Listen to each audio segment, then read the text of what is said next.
Las Crónicas de Narnia, capítulo 4, La campana y el martillo.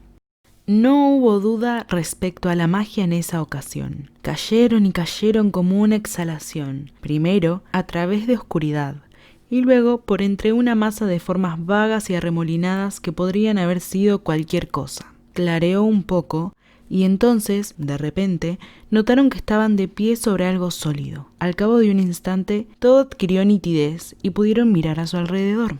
¡Qué lugar más original!, dijo Diggory. No me gusta, indicó Polly con algo parecido a un estremecimiento. Lo primero que les llamó la atención fue la luz. No se parecía a la luz del sol, ni podía compararse con la luz eléctrica, las lámparas, las velas, ni cualquier otra clase de luz que conocieran. Era una luz apagada y más bien rojiza, en absoluto alegre, y además era estable, sin parpadeos. Estaban de pie sobre una superficie plana pavimentada y a su alrededor se alzaban varios edificios. No había techo. Se hallaban en una especie de patio. El cielo era extraordinariamente oscuro, de un tono entre azul y negro. Después de haber visto aquel cielo, uno se preguntaba cómo podía existir la luz en ese lugar.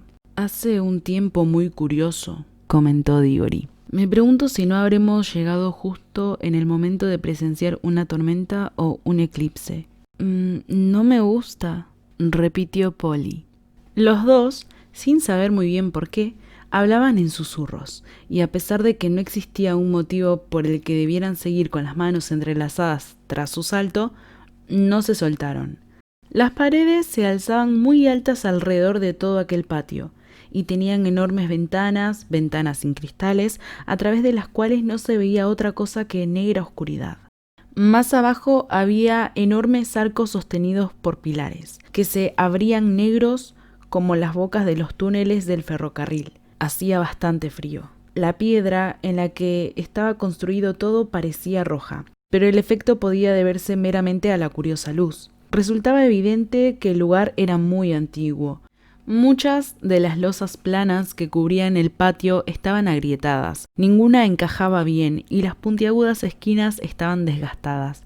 Una de las entradas, en forma de arco, estaba medio tapada por escombros. Los dos niños no hacían más que girar y girar para contemplar los distintos extremos del patio. Y uno de los motivos que tenían para hacer eso era que temían que alguien o algo los mirara desde aquellas ventanas cuando estuvieran de espaldas. ¿Crees que aquí vive alguien?, preguntó Diggory por fin, todavía en un susurro. No, respondió Polly. Está todo en ruinas y no hemos oído ni un ruido desde que llegamos. Permanecieron inmóviles y aguzaron el oído, pero todo lo que oyeron fue el sordo golpeteo de sus corazones. Aquel lugar estaba al menos tan silencioso como el bosque entre los mundos, pero se trataba de una quietud distinta. El silencio del bosque había sido plácido y cálido, casi se podía sentir cómo crecían los árboles, y lleno de vida. Aquel era un silencio sin vida, frío y vacío. Era inimaginable que creciera algo en él. «Vámonos a casa», propuso Polly. «Pero no hemos visto nada aún», protestó Diggory. «Ahora que estamos aquí, sencillamente debemos echar un vistazo. Estoy segura de que no hay nada interesante en este lugar. De poco sirve encontrar un anillo mágico que te permite entrar en otros mundos si tienes miedo de echarles un vistazo cuando has llegado a ellos». «¿Quién habla de tener miedo?», dijo Polly soltando la mano de su compañero. «Bueno, no pareces muy entusiasmada con la idea de explorar el sitio. Iré a donde tú vayas». «Podemos marcharnos en cuanto queramos», dijo Diggory. «Será mejor que nos saquemos los anillos verdes y los guardemos en el bolsillo derecho. Todo lo que tenemos que hacer es recordar que los amarillos se encuentran en los bolsillos de la izquierda. Puedes mantener la mano tan cerca del bolsillo como quieras, pero no la metas o tocarías el anillo y desaparecerías».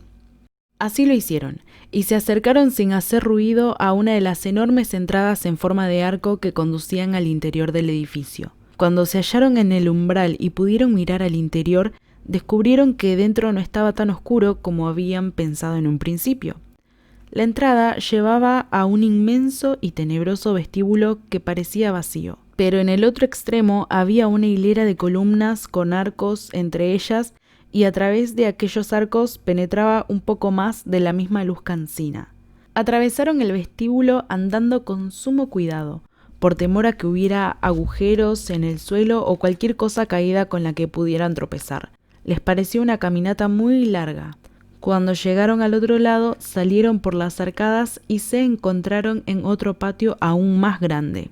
«Eso no parece muy seguro», dijo Polly, indicando un punto donde la pared se curvaba hacia afuera y daba la impresión de estar a punto de caer al patio. En una zona faltaba parte de un pilar entre dos arcos y el pedazo de piedra que descendía hasta donde debería haber estado la columna colgaba allí, sin nada que lo sostuviera. Evidentemente, el lugar había estado abandonado durante cientos, tal vez miles de años. «Si ha aguantado hasta ahora, supongo que aguantará un poco más», indicó Diggory. «Pero debemos ser muy silenciosos. Ya sabéis que un ruido a menudo hace que las cosas se derrumben, como un alud en los Alpes». Salieron del patio atravesando otro portal, ascendieron una gran escalinata y recorrieron salas inmensas que se sucedían hasta conseguir que uno se sintiera mareado por el impresionante tamaño del lugar. De vez en cuando les parecía que iban a salir al exterior y ver qué clase de terreno rodeaba el enorme palacio, pero en cada una de esas ocasiones solo iban a parar a un nuevo patio. Sin duda tenían que haber sido unas estancias magníficas en la época en que la gente vivía en ellas. En uno de los patios había existido una fuente. Un gran monstruo de piedra de alas extendidas se alzaba con la boca abierta y aún se podía ver un pedazo de tubería que sobresalía de ella, por el que el agua había brotado en el pasado. Debajo de la figura había una amplia pila de piedra para contener el agua, pero estaba tan seca como un hueso. En otros lugares se veían los tallos secos de alguna especie de planta trepadora que se había enroscado a las columnas y ayudado a derribar alguna de ellas. Aquella planta también había muerto hacía mucho tiempo, y no había ni hormigas, ni arañas, ni tampoco los seres vivos que uno espera encontrar en las ruinas. Y en los puntos en los que la tierra reseca aparecía por entre las losas rotas no había ni hierba ni musgo. Resultaba todo tan deprimente y tan idéntico que incluso Diggory pensaba en que lo mejor sería que se pusieran los anillos amarillos y regresaran al cálido y verde bosque vivo del lugar intermedio. Cuando llegaron ante dos enormes puertas de un metal que posiblemente podría ser oro. Una se encontraba algo entreabierta, así que, claro está, fueron a echar un vistazo. Ambos dieron un salto y aspiraron profundamente. Allí, por fin, había algo digno de contemplar. Por un segundo pensaron que la habitación estaba llena de gente, cientos de personas, todas sentadas y totalmente inmóviles. Polly y Diggory, como puedes imaginar, permanecieron también completamente quietos durante un buen rato, mirando el interior. Finalmente decidieron que lo que veían no podía ser gente real, ni una sola se movía, tampoco se oía el sonido de una sola respiración. Eran como las figuras de cera más maravillosas que uno hubiera visto jamás. En esa ocasión fue Polly quien tomó la iniciativa. Había algo en aquella habitación que le interesaba más que a Diggory. Todas las figuras lucían vestidos magníficos. Si a uno le gustaban los vestidos, no podía evitar entrar para verlos más de cerca. Además, el resplandor de sus colores hacía que la habitación pareciera no exactamente alegre, pero al menos señorial y majestuosa después de todo el polvo y la desolación de las otras. Y tenía más ventanas y mucha más luz. Apenas puedo describir sus ropas. Todas las figuras llevaban regias vestiduras y coronas en la cabeza. Las prendas eran de color carmesí, de color gris plateado, de un púrpura intenso y también de un verde brillante, y lucían estampados y dibujos de flores y animales desconocidos bordados por todas partes. Piedras preciosas de sorprendente tamaño y luminosidad se observaban fijamente desde las coronas, colgaban en cadenas alrededor de sus cuellos y atisbaban desde todos aquellos lugares en los que había algo abrochado. ¿Por qué no se han podrido todas estas prendas con el tiempo que deben llevar aquí? ¡Wow!, inquirió Polly. Magia, musitó Diggory. ¿No la percibes? Apuesto a que toda la habitación está atiborrada de hechizos. Me di cuenta en cuanto entramos. Cualquiera de estos vestidos valdría cientos de libras esterlinas, dijo ella. Pero Diggory estaba más interesado en los rostros y, desde luego, eran todos dignos de ser contemplados. Las figuras estaban sentadas en sus tronos de piedra bordeando la habitación y el suelo quedaba libre en la parte central, de modo que se podía recorrer la sala de un extremo a otro e ir contemplando los rostros de uno en uno. «Parecen buena gente», declaró el niño. Polly asintió. Todos los rostros que veían eran tranquilizadores. Tanto hombres como mujeres parecían bondadosos y sensatos, y daban la impresión de provenir de una raza hermosa. No obstante, después de avanzar unos pasos más por la habitación, los niños se encontraron con rostros que tenían un aspecto algo distinto. Se trataba de caras muy solemnes. Si se tropezase uno con personas vivas que tuvieran aquella expresión, debería tener cuidado de no meter la pata. Tras avanzar un poco más, se encontraron entre caras que no les gustaron. Esto sucedió más o menos en la parte central de la habitación. Los rostros de aquella zona tenían un aspecto muy enérgico y también orgulloso y feliz, pero parecían gente cruel. Un poco más adelante parecían más crueles todavía. Más allá seguían siendo crueles, pero ya no parecían felices. Eran incluso rostros desesperados, como si la gente a la que pertenecían hubiera hecho cosas espantosas y también padecido cosas horribles. La última de todas las figuras era la más interesante. Era una mujer vestida con más suntuosidad aún que los demás, muy alta,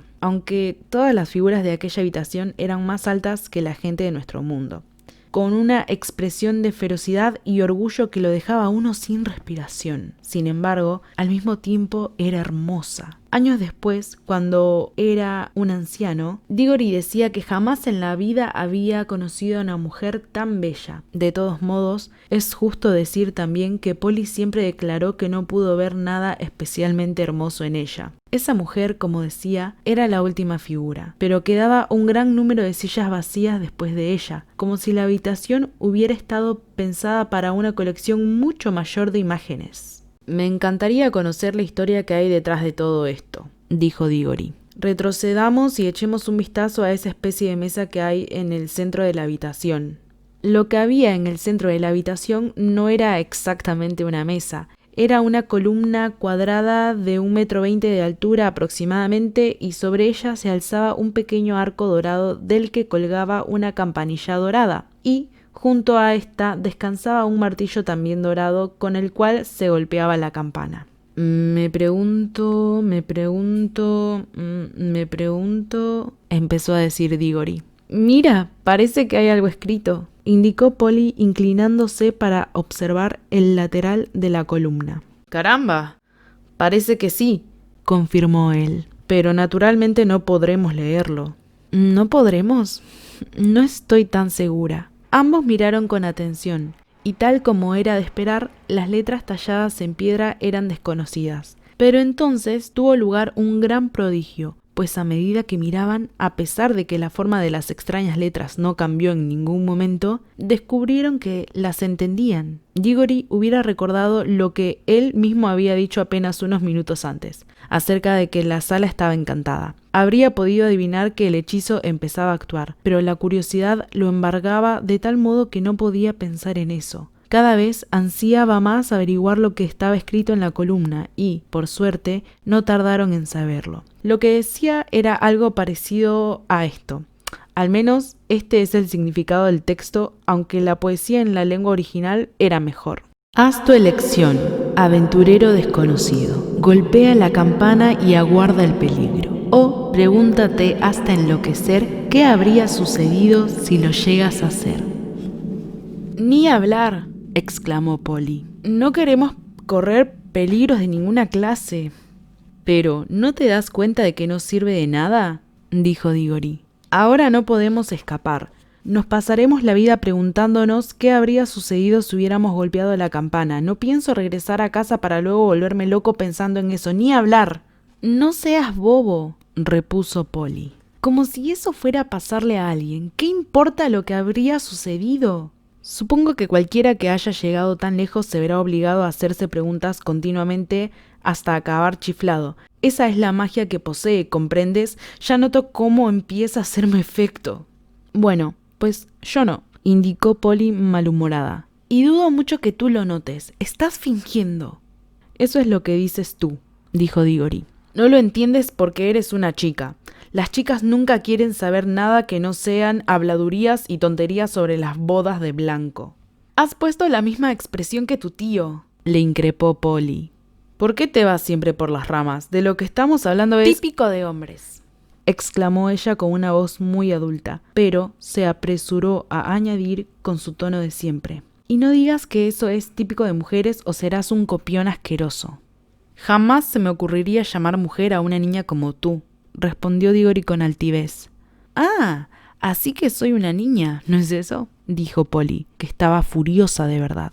Bien, pues no tendrás que preocuparte más por tener a una niña a tu lado. Me voy. Estoy harta de este lugar y también estoy harta de ti, cerdo repugnante, presumido y testarudo. Nada de eso, exclamó Diggory en un tono de voz mucho más desagradable de lo que era su intención, pues vio que la mano de Polly se dirigía hacia su bolsillo para tomar el anillo amarillo. No puedo disculpar lo que hizo a continuación si no es diciendo que lo lamentó muchísimo después, y también lo lamentaron muchas otras personas. Antes de que la niña llegara al bolsillo, le sujetó con fuerza la muñeca, inclinando su espalda contra el pecho de su amiga. Luego, manteniendo la otra mano de Polly apartada con el codo, se inclinó hacia adelante, levantó el martillo y asestó a la campana dorada un ligero y rápido golpecito. Hecho eso, soltó a la niña y ambos se separaron mirándose fijamente el uno al otro y con la respiración entrecortada.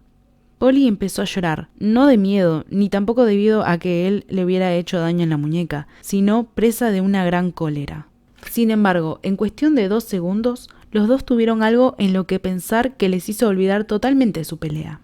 En cuanto recibió el golpe, la campana emitió una nota melodiosa tal como se había esperado de ella y no muy fuerte. No obstante, en lugar de apagarse de nuevo, la nota siguió sonando y, a medida que sonaba, fue subiendo de volumen. Antes de transcurrido 1 minuto, sonaba ya el doble de alto de lo que lo había hecho al principio, y muy pronto fue tan potente que si los niños hubieran intentado hablar, aunque no pensaban en hablar en aquellos momentos, se limitaban a permanecer allí de pie boquiabiertos, no se habrían oído el uno al otro. Muy pronto fue tan fuerte que ni siquiera gritando se habrían oído mutuamente, y el sonido siguió aumentando, siempre basado en una nota, un melodioso sonido ininterrumpido, aunque había algo inquietante en su dulzura, hasta que toda la atmósfera de aquella enorme habitación vibró con él y notaron cómo el suelo de piedra temblaba bajo sus pies. Luego, por fin,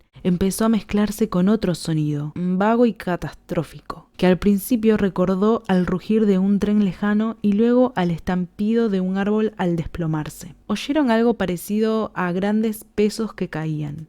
Finalmente, con una repentina ráfaga de aire y un retumbo y una sacudida que casi los derribó al suelo, más o menos una cuarta parte del techo situado en un extremo de la habitación se vino abajo. Enormes bloques de mampostería cayeron alrededor de los niños, y las paredes se bambolearon. El sonido de la campana se apagó, las nubes de polvo se disolvieron, todo volvió a quedar muy silencioso.